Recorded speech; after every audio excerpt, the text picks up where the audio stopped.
Hii ODM Raila alitengeneza chama ya maana.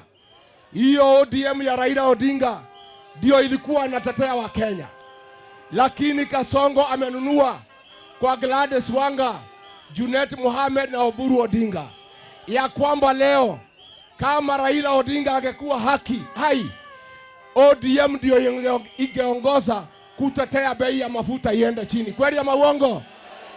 Lakini sasa ODM imenuliwa na Ruto, imewachana na Wakenya. Saa ile sisi tunatetea Wakenya bei ya mafuta itaremuke, viongozi ya ODM wanasema ati wanaomba wapewe heshima. Hii ODM, niliambia watu ya ODM, huyu Kasongo atamaliza nyinyi. Amenunua ODM kwa Junet, kwa Wanga, kwa Oburu. Sasa anapanga na Raymond Omolo, wale wabunge wote ya baba kutoka Luo Nyanza. Raymond Omolo na Kasongo ameweka watu ya kuwafukuza, abakishe psychophone.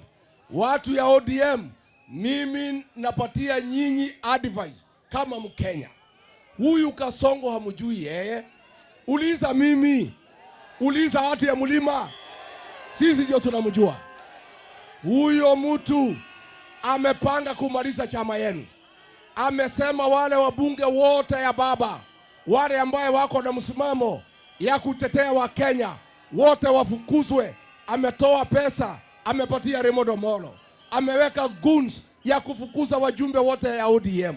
Na nyinyi ODM, muulize sisi watu ya Mlima, huyu mtu tunamjua, atamaliza ODM kwa sababu hataki upinzani katika Jamhuri ya Kenya.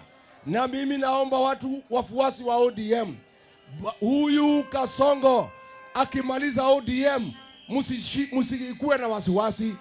Wote watu ya ODM mkuje kwa chama ya DCP, tukae pamoja, tuokoe Kenya pamoja.